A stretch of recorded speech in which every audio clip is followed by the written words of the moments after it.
할렐루야. 네, 하나님께서 예배도 받으시고 우리의 마음의 중심을 이미 받으신 줄 믿습니다.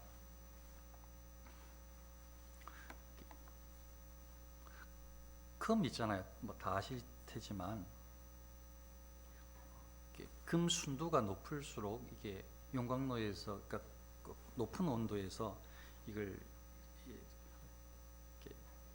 연단 단련을 시키는 것 같아요. 그러니까 확 불태운다고, 그렇게 아주 강한 불로 태운다고 할 수가 있는 것이죠.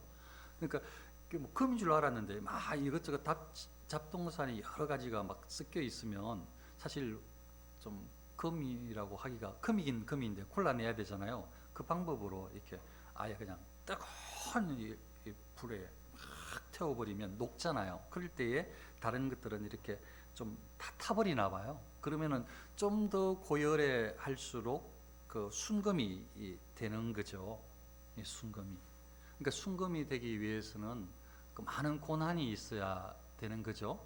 인간 사람으로 비유를 하자면 신앙을 그렇게 가끔 비유하는 것 같아요. 신앙이 그러하다. 구약에서도 그렇고 신약에서도 그렇고 그런 비유가 일관성이 있는 것 같아요. 우리의 신앙이 그냥 하루아침에 세워지는 것이 아니고, 신앙이 어떻게 보면 연단받은 후에 강하게, 온전하게, 순수하게 되어진다라는 그런 개념으로 일치하는 것 같아요. 마치 순금이 고열, 그런 경험을 한 것하고 비슷한 것 같단 말이죠. 근데 오늘 이 베드로가 소개하는 베드로 전서를 읽고 있는 수신자들은 신앙이 아주 견고한 것 같아요. 마치 순금을 얻기 위해서 많은 뜨거운 열을 다 경험한 것처럼, 연단의 과정을 거친 것처럼, 그래서 쓸모없는 불순물들이 그냥 막 다 탔어. 그런데 뜨거운 줄 알았더니 나중에 순수한 것만 남았어. 신앙에서도 이 베드로전서의 수신자들인 디아스포라 유대인들, 각 지역에 흩어져 살고 있는 유대 기독 신자들의 신앙이 아주 순수하게 세워지고 있는 것 같아요. 아주 귀하게, 순수하게. 그래서 이 베드로가 오늘 본문에 보니까 얼마나 이 믿음을 칭찬하는가 하면, 너희 믿음의 확실함은, 믿음이 확실하대요. 그냥 믿음이 아주 확고하대요. 너희의 믿음이 대단히 견고하대요. 금 이야기를 하면서 금도 연단 받은 다음에 금이 나오는데, 근데 그 금도 사실은 나중에 더 높은 가열을 하면 다 사라지겠죠. 뭐 남아 있는 게 있겠습니까? 근데 금도 없어져요. 그런데 너희의 믿음은 훨씬 더 순수하고 아름다워. 없어지지 않아. 그러니까 얼마나 이 믿음을 칭찬하는지 모르겠는 거죠. 환경은 하나도 안 바뀌었는데 우리는 어려워서 어렵다고 계속 이거 힘들어요, 저거 힘들어요 막 그러는데, 초대교회 성도들, 특별히 오늘 이 말씀의 수신자들, 유대 기독 신자들이 살고 있는 저 다른 각 지역의 크기의 신앙생활을 하기가 결코 넉넉하지 않는데, 굉장히 신앙생활하기 어려운 핍박이 있는데, 그런데도 신앙이 너무 아름다워서 없어질 금보다 더 귀하다고. 금도 순금은 얼마나 귀하게 얻는데, 근데 그 순금도 없어져도 그보다 더 귀하다고 칭찬을 하니까 이 믿음이, 그래서 이렇게 생각을 해볼 수 있는 거죠. 야, 여기에 있는 성도들은 금 이상으로 단련된 신앙인이겠구나, 훈련받은 신앙인이겠구나. 수없이 많은 처음에 불순물들이 있었겠지만 여러 연단의 과정을 통해서 걸러지고 빠지고 잘못된 것들은 회복되어지고 다시 마음을 가다듬고 다시 마음을 새롭게 하고 다시 하나님 앞에 마음의 중심을 집중시키고, 이런 여러 많은 과정이 있었겠구나.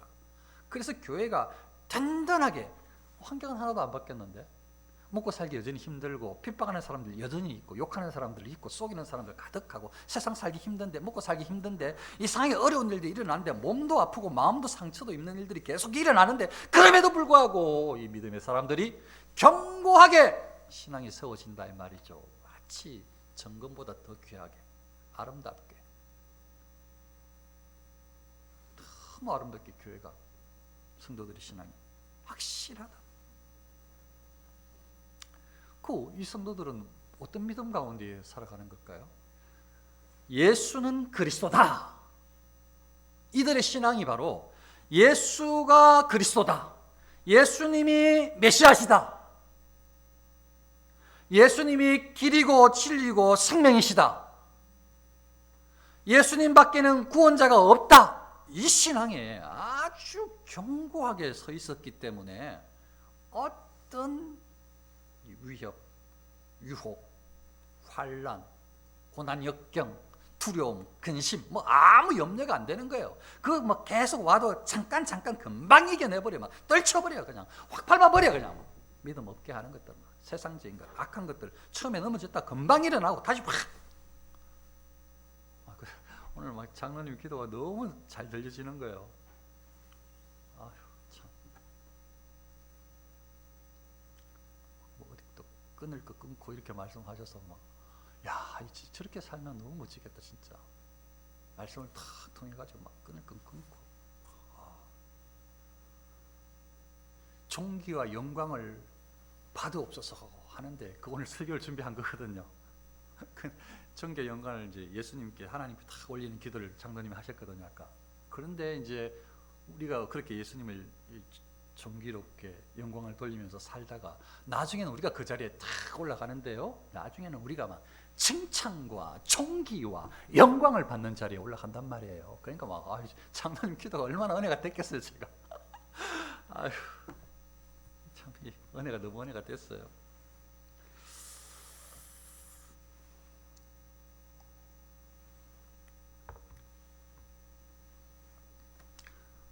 베드로가 생각했을 때에 흩어져 있지만 유대 기독 신자들의 신앙은 너무 아름답고 튼튼하게 확고하게 세워진 것으로 보는 것 같아요. 그 신앙이 우리는 가끔 자주 잊어버리고 우리는 신앙이 별거 아닌 것 같다. 이게 굉장히 교회만 안 나오면, 성경만 안 읽으면, 세상에서만 살다 보면 그게 확 휩쓸어가지고 우리 생각을 하나님께 집중시키지 않도록 유혹해버리고 다 틀어놔요 우리 생각들을. 그래서 믿음이 뭐가 그렇게 대수인가, 예수님이 믿는다는 게 주일 교회 가면 예수 그러는데 그게 우리하고 뭐 그렇게 큰 상관이 있는가, 이렇게 계속 우리 생각들을 흩어져 놓는데 우리를 이 신앙이 떨어지도록 세상은 그렇게 우리를 만드는데, 이상하게 여기 베드로가 이야기하는 이 디아스포라 유대인들의 신앙은 너무 견고한데 어떻게 이렇게 아름답게 견고하게 세워졌을 수 있을까 하면서 칭찬을 하는데, 너희는 예수님을 보지도 않았는데. 예수님, 베드로는 봤습니다. 베드로는 3년 동안 예수님의 제자로 교육을 받았습니다. 근데 디아스포라 유대 기독 신자들은 예수님을 보지도 않았는데, 만나지도 않았는데, 그런데 예수님을 사랑해요. 보지도 않고 예수님을 사랑하고 있어요. 그러니까 복음이 증거되는데 예수는 그리스도십니다 하는 이 복음이 증거됐을 때 그걸 확 받아들이고 예수님을 만난 거예요, 영으로. 그러니까 성령의 은혜를 입고 주님을 사랑하면서 예수님을 사랑하면서 살고 있는 거죠, 이 유대 기독 신자들이. 그러니까 얼마나 보니까 기쁘겠어요. 금도 귀한데 금보다 훨씬 더 귀하게 보여지는 거죠. 유대 기독 신자들의 모습이 너무 아름다운 거예요. 그 신앙에 대해서 우리가 가끔 잊어버리고 세상은 잊게 만들고 사단은 계속 우리의 생각들, 건전한 신앙적인 생각들을 계속 깔아먹는 그런 여러 가지 많은 장애물들을 계속 설치하고 넘어뜨리고 유혹하고 하는데, 그런데 이 베드로는 이 귀한 신앙인들한테 너희들이 가지고 있는 그 신앙이 얼마나 귀한지 한 번 더 이야기를 해주는데, 그게 오늘 크게 저는 준비하면서 감동이 됐어요. 와, 이 신앙이, 지금 초대교회 신자들이 가지고 있는 신앙이 이렇게 귀한 것이었네, 내가 믿고 있는 신앙이 이렇게 귀한 것이었네, 그렇게 느낄 정도로 아주 멋진 이야기를 해줘요. 뭐라고 이야기를 하는가 하면, 예수님 오시기 전에 구약의 선지자들이 메시아에 대해서 예언을 하고 글을 기록하고 했는데, 그걸 어떻게 표현을 하는가 하면, 이 구원에 대하여서는 너희에게 임할 은혜를 예언하던 선지자들이 연구하고 부지런히 살펴서 자기 속에 계신 그리스도의 영이 그 받으실 고난과 후에 받으실 영광을 미리 정언하여 누구를 또는 어떠한 때를 지시하는지 상고하니라. 이 섬긴 바가 자기를 위한 것이 아니요 너희를 위한 것이니.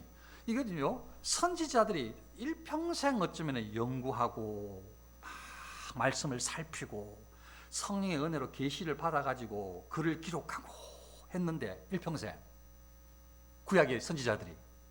근데 그게 본인 자기들을 위해서 한 것이 아니고, 자기들을 위해서 한 것이 아니고, 이 사람들이 일평생 연구하고 성령의 은혜를 받고 기록하게 했던 거기에 예수 메시아에 대한 이 메시아의 탄생과 메시아의 고난과 부활 이런 것들이 다 있고, 그 시기독 신자들이 어떻게 나중에 영화롭게 될지 이것까지도 다 있을 텐데, 그게 자신들을 위해서 한 것이 아니고 너희들을 위해서 했나니. 우리를 위해서 썼다는 거예요. 우리를 위해서. 그러니까 구약의 선지자들이, 그 사람들이 일생 동안 열심히 연구하고, 물론 성령의 은혜를 입어서 연구를 했겠지만 부지런히 막 공부하고 연구해가지고 또 하나님의 은혜로 이렇게 글도 쓰고 막 이렇게 많은 것들이 있을 텐데, 그게 전부 다 자신들을 위해서, 본인들을 위해서 그렇게 연구하고 공부하고 한 게 아니고 너희들을 위해서, 우리를 위해서 했다는 거예요. 우리를 위해서. 우리를 위해서 했다는 거예요. 우리를 위해서. 그러니까 우리가 얼마나 귀한 존재인지를 이야기하는 거예요. 우리의 믿음이 얼마나 가치 있는 것인지. 이때를 위해서 했다는 거예요. 이때를 위해서. 그리고요, 예수는 그리스도다. 이 구원의 복음이, 하나님이신, 하나님의 아들이신 예수님이 이 땅에 오셔서 구원을 이루는 이 놀라운 복음이, 이 역사가 천사들에게 너무 신기한 거야. 하나님께서 천사들에게 가려 놓으셨어. 천사들에게 이게 너무 신비로워. 그래서 이렇게 이야기를 합니다. 너희에게 알린 것이요 천사들도 살펴보기를 원하는 것이니라. 우리는요 구원에 대해서 예수님 믿으면 구원받는다니까 아멘하고 구원받았다고 이거고 많은데, 그러다 언제 구원받았는가, 예수님이 뭐 그렇게 중요한가 이렇게 하면서 또 방황하고, 와, 또 교회 나오기도 싫고 믿음 생활하기도 싫고 막 이렇게 갈등을 겪는데, 여기 베드로는 지금 믿음 생활을 하고 있는 유대 기독 신자들을 향해서 믿음이 너무 견고하다고 칭찬한 다음에, 그래 그 믿음이 얼마나 귀한 것인지를 이야기하는데, 이건 우리가 가진 이 믿음은 천사들도 궁금해가지고 막 살핀 거야, 막 이렇게 말할 거야. 천사들이 궁금해가지고 살핀 거라고. 이게 보통 믿음이 아니라고. 이게 우리가 천사들이 궁금해서 살핀 신앙을 가지고 있습니다. 우리가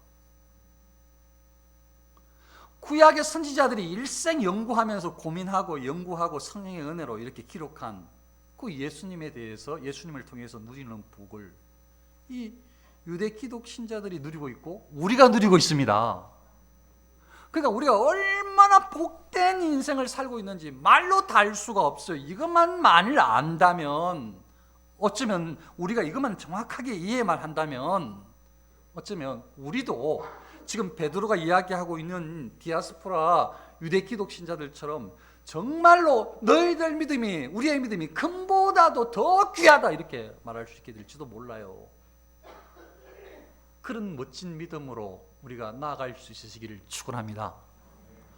정말 그렇게 되면 좋겠어요. 그렇게 되면은 이 많은 것들이, 어쩌면 세상에서 우리를 많이 유혹하는 것들이, 그게 무슨 건강이 되었든지, 무슨 부가 되었든지, 지식이 되었든지, 아니면 무슨 다른 사람보다 높은 어떤 권력이 되었든지, 뭐가 되었든지 간에, 무엇이 되었든지 간에, 어쩌면은 이거는 제가 확정적으로 말하는 거 아니에요. 어쩌면은 그것들은 우리 신앙의 불순물이 될지도 몰라요. 어쩌면. 그거 막 아무것지도 아니야. 그 사실은 우리한테. 그것도 굉장히 큰 것으로 봤는데, 굉장히 귀하게 여겨졌는데, 그게 막 우리를 휘청휘청하게 만들었는데, 우리가 이게 단련되면 단련될수록, 신앙이 성숙하면 신앙이 성숙될수록, 예수님의 사랑을 확인하고 깊어지면 깊어질수록, 그것들을 나중에는 그게 크게 중요한 게 아니에요.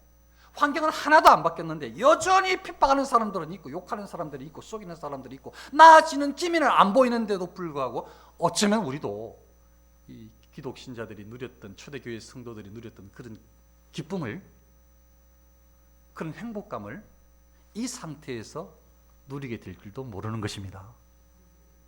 이 상태에서 별로 안 바뀌어도 그냥 이 자리에서 하루하루 살아가는 상황 가운데에 우리의 그 순수하고 귀하고 가치 있는 믿음을 확인하면서 막 행복하고 너무 가치 있는 금은보화 세상에서 어떤 것보다도 더 귀하다는 것을 알고 확인하면서 행복해하고 기뻐하고 여기에 소망이 있고 만족하고 이렇게 살아갈 수 있으면 좋겠습니다. 기독신자들이 그렇게 살았는데 우리는 왜 그렇게 못 살까요? 우리도 그렇게 살 수 있으면 좋겠습니다.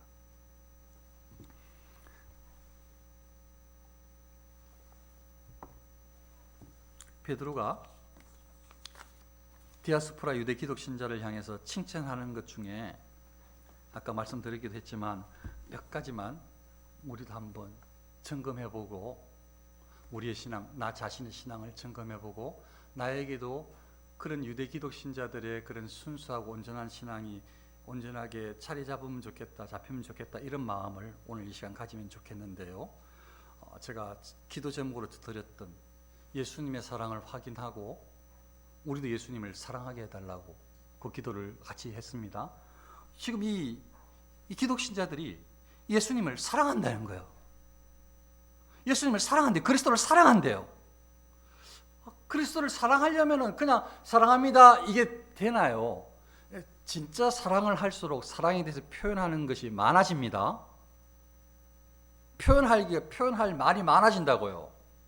사랑에 대해서 진짜 사랑할수록 단순하지 않아요. 무엇인가의 의미가 굉장히 깊어져요. 진짜 진실성이 있을수록 무엇이든지 간에. 그러니까 예수님을 사랑한다 이 말은 그냥 사랑을 잘 안 하기 때문에 예수님을 사랑하면 그 다음부터 생각할 게 없는 것이지.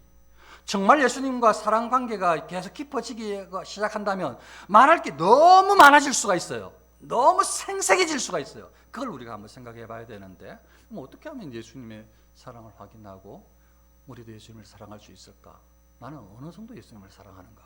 이걸 한번 좀 생각을 해보면 먼저 예수님께서 나를 어떻게 사랑하셨는가를 곰곰이 생각을 해보시면 좋을 것 같아요. 예수님께서 여러분을 어떻게 사랑하셨는가? 예수님께서 여러분을 어떻게 사랑하셨는지를 이것저것 살펴보면 좋겠어요. 곰곰이 생각해 보시면 좋겠어요. 그래서 예수님이 여러분들을 나를 사랑했다는 것을 확실하게 확인하면 좋겠어요. 예수님께서 또 그리스도께서 여러분에게 우리를 사랑해 주신다 이렇게 사랑해 주신 것 같은데 라고 같은 맥락이지만 어떤 복을 나에게 주셨지 이거 한번 확인해 보면 좋겠어요. 예수님께서 나에게 믿음을 주신 다음에 그 믿음을 주시면서 나에게 어떤 복을 주셨지 이걸 좀 확인해 보면 대체 예수님을 믿은 다음에 우리가 무슨 복을 누리게 되었지 이걸 좀 세워보면 좋겠어요. 정말 좀 시간을 좀 들여가지고 내가 예수님을 만난 다음에 예수님을 내가 믿은 다음에 내가 무슨 복을 받았지 이걸 좀 한번 세워보면 좋겠어요. 예수님께서 나에게 증가된 복이 대체 뭔지. 구원, 영생, 참된 평안, 위로, 삶의 의미, 목표, 살아가는 방법. 이거 뭐 다 주신 것 아니에요, 이것? 다 예수님께서 주신 건데, 이거 다. 예수님께서 대체 나한테 무슨 복을 주셨지? 한번 좀 세워보면 좋겠어요. 그렇게 세워볼 수 있다면 우리도 예수님을 초대교회 성도들처럼 사랑할 수 있지 않을까요? 그러면 베드로가 보고 진짜 성도들이 막 예수님을 사랑하는 거야. 진짜 성도들이 막 예수님을 사랑하는 거예요. 그러니까 그리스도를 너희가 사랑한다고 정말 너희가 그리스도를 사랑한도다. 우리가 그리스도의 신자인데 예수님을 믿어서 신자인데 예수님을 사랑해야죠. 우리의 모습 속에 예수님을 사랑하는 모습이 가득하시기를 축원합니다. 정말 우리도 예수님을 사랑하면 좋겠습니다. 마지막으로 그때든 지금이든 예수님을 사랑하든 예수님의 사랑을 확인하든 환경은 거의 안 바뀌기가 쉽습니다. 그럼에도 불구하고 이 베드로가 뭐라고 이야기를 하는가 하면 예수 그리스도께서 나타나실 때에 칭찬과 영광과 존귀를 얻게 할 것이니라. 예수님께서 나타나실 때 이렇게 믿음 생활을 잘하는 너희들에게 칭찬해 주시고 존귀하게 너희를 영광스럽게 만들어 주신다고 이렇게. 그러니까 예수님께서 나중에 재림에 오실 때 천국 갔을 때라 이 말이겠죠. 그러니까 이 말은 지금 이 그리스도인들 마음속에 예수님과의 관계가 온전하고 사랑하는 마음이 가득하고 이 나중에 대한 천국에 대한 마지막 말세에 대한 예수님의 재림에 대한 소망이 가득한 거예요. 기독신자들이 지금. 그러니까 너희들이 기독신자들 너희가 이렇게 신앙생활을 하면은 틀림없이 너희들이 믿는 바대로 예수님께서 오실 때 아니면 너희들이 죽어서 간 다음에 예수님께서 너희들을 칭찬하시고 너희들을 얼마나 존귀하게 하실지 너희들을 영광스럽게 만들어 주실 거야 라고 이야기를 하고 있는 거죠. 우리도 그렇게 받게 될 줄로 믿습니다. 천국을 소망할 때 그래서 우리가 이렇게 신앙생활을 하면 좋겠어요. 예수님을 사랑하고 있는지를 확인을 하고 예수님이 나를 얼마나 사랑하시는지 내가 어떤 복을 받았는지를 확인을 한 다음에 예수님을 사랑하시고 우리도 우리의 소망을 마지막 때에 약속하신 성경에서 약속하시고 예수님께서 말씀하신 약속해 주신 이 마지막 때를 기다리면서 그때의 그 무슨 일이 우리에게 펼쳐질지를 한번 곰곰이 기대해 보면 우리가 죽었을 때 무슨 일이 벌어질지, 우리가 하나님 앞에 갔을 때 무슨 일이 펼쳐질지, 예수님께서 재림에 오셨을 때에 우리에게 무슨 일이 일어날지, 예수님께서 우리를 뭐라고 하실지, 우리가 예수님 자리에 옆으로 올려졌을 때에 우리가 어떤 권세를 가지게 될지, 새하늘과 새 땅에서 우리의 삶은 어떻게 진행되어질지 이걸 곰곰이 미래에 대해서 한번 기대하는 시간들을 가져보면 좋겠어요.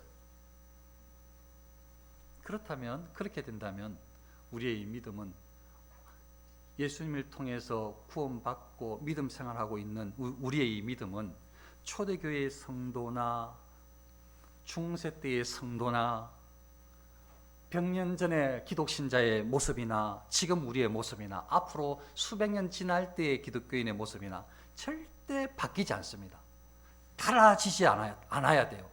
똑같아야 돼요. 오직 예수 그리스도를 믿음으로 거듭난 사람이, 예수님을 사랑함으로 사랑을 입고 천국을 소망하면서 살아가는 사람이, 그 사람이 초대 시대에 살았으면 초대교회 성도인 것이고, 중세 때 개혁교회 시대 때 살았으면 개혁교회 청교도인들이 되는 것이고, 100년 전에 처음에 그 기독교가 전래됐을 때 그때 신앙생활을 했으면 그때 부흥기를 이루는 성도로 살아가는 것이고, 지금 살고 있으면 지금 우리가 그런 신앙을 가지는 것이고, 나중에 그리스도인들이 그렇게 거듭나면 그것도 똑같이 그렇게 살아가는 것이니까 예수님을 믿고 거듭나서 살아가는 사람들의 모습은 어떤 시대든지 변화해서는 안 되고 일관성이 있어야 하고, 그것은 오직 예수님을 통해서 거듭나고 예수님을 사랑함으로 예수님 안에서 천국 소망을 가지고 살아가는 사람들이니까, 그런 사람은 어떤 시대를 살아가든지 어떤 유혹과 핍박이 박해가 있을지라도 어떤 시대든지 그 시대를 든든히 견디어내는,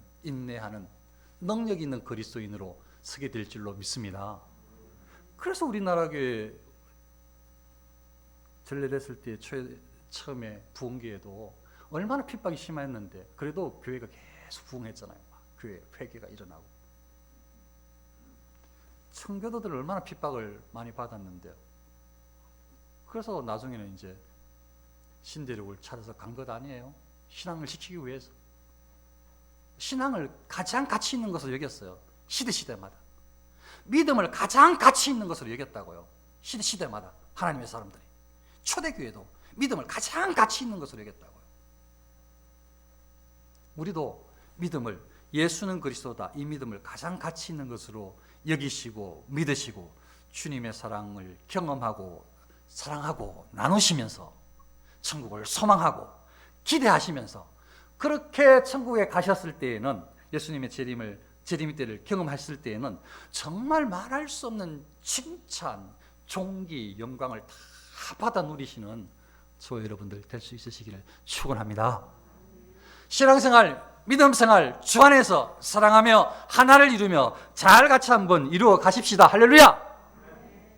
기도하겠습니다.